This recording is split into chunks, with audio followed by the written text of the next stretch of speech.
아침 말씀.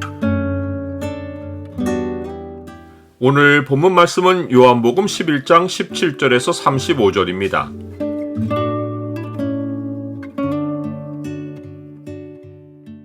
생각을 말씀에 두고 주와 연합하여 살라. 오늘 본문을 약속의 창으로 보면 우리가 누구에게 믿음을 두어야 하는지가 보입니다. 약속의 창을 보여주는 구절은 11장 25절과 26절입니다. 예수께서 이르시되 나는 부활이요 생명이니 나를 믿는 자는 죽어도 살겠고 무릇 살아서 나를 믿는 자는 영원히 죽지 아니하리니 이것을 네가 믿느냐. 마르다는 예수님을 보자 주께서 여기 계셨더라면 내 오라버니가 죽지 아니하였겠나이다 라고 말했습니다.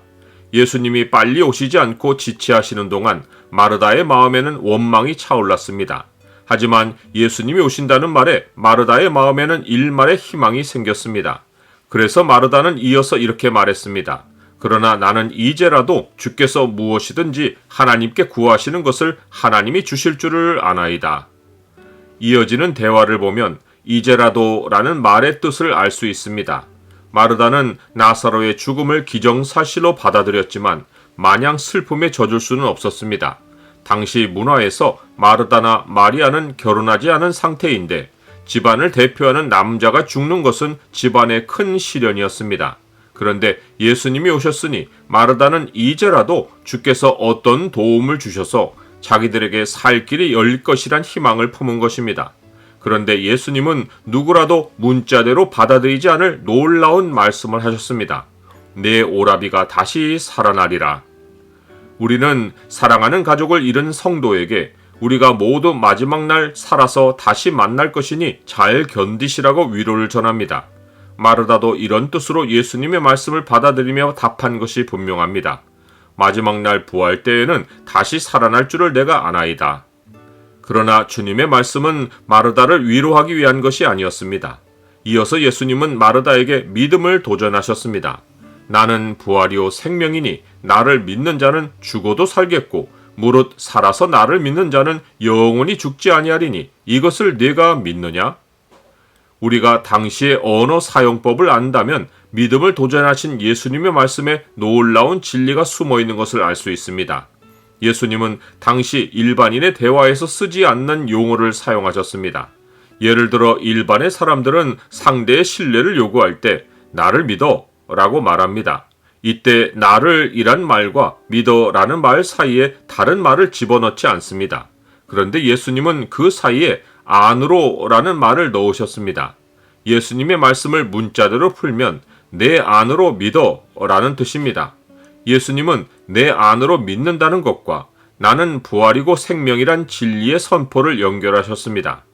일반의 사람들이 이해하는 부활은 다시 사는 것인데 예수님은 자신이 부활이고 생명이라고 하셨습니다. 바리새인들도 부활을 믿지만 그들이 상상하는 부활은 단순히 다시 사는 것입니다. 그러나 이것은 주님 밖에 있는 자들이 생각하는 부활의 의미입니다. 부활을 포함하여 사람들은 어떤 말의 의미를 자기 방식대로 상상할 수 있습니다. 그러나 모든 생각이 진짜 현실이 되는 것은 주 안에서입니다. 그러므로 그리스도인은 주님 밖에서 상상하고 살 것이 아니라 주가 약속하신 말씀 안으로 믿음의 자리를 옮겨서 주님을 믿어야 합니다. 믿음을 도전하신 주님의 질문에 대한 마르다의 응답은 놀라운 지혜를 보여주었습니다.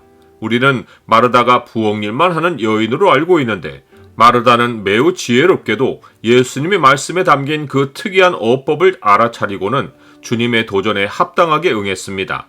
마르다가 동생의 죽음만 생각했다면 주님이 이것을 내가 믿느냐라고 물으셨을 때 네, 살아날 것을 믿습니다 라고 하든지 네, 영원히 죽지 않을 것을 믿습니다 라고 응답했을 것입니다. 그런데 마르다는 주님의 말씀이 자기를 주 안으로 초청하는 소리인 줄 알아차렸습니다. 또한 주님이 말씀을 꺼내실 때 나는 부활이요 생명이니 라고 하시며 먼저 주님이 자기에 관하여 말씀하신 이유도 어느 정도 알아차렸습니다. 그래서 마르다는 주님을 주목하고 이렇게 답했습니다. 그러하외다 주는 그리스도시요 세상에 오시는 하나님의 아들이신 줄 내가 믿나이다. 마르다가 주를 이해 안 되는 한계가 있었지만 그래도 마르다는 주님을 주목했습니다. 마르다는 믿음의 내용을 자기가 바라는 것에 두지 않고 주님께 두었습니다. 이것이 참된 믿음의 시작입니다. 마르다는 주께로 믿음을 옮겼고 주님은 말씀대로 나사로를 살리셨습니다. 우리가 주 안으로 옮겨가서 주의 말씀을 믿으면 그것이 현실이 되는 것입니다. 나는 다른 해결책을 찾아다니기보다 주 안에 믿음을 두고 주를 먼저 주목합니까? 그리스도인은 주와 따로 있지 않고 이미 주 안에 있습니다. 하지만 이 사실을 잊을 때가 많기에 우리는 늘 주 안으로 찾아가야 합니다. 거기서 주님이 부활이시고 생명이신 사실에 소망을 두고 믿음을 되찾아야 합니다. 우리가 믿음을 둘 대상은 오직 주님이십니다. 믿음의 주요 또 온전하게 하시는 이인 예수를 바라보자.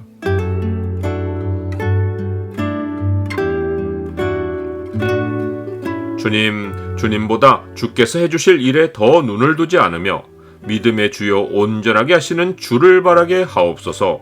주의 말씀 밖에서 제 생각으로 상상하며 살지 않고 주가 약속하신 말씀을 이루실 줄 믿고 주와 연합하여 살게 하옵소서. 예수 그리스도 이름으로 기도드립니다. 아멘.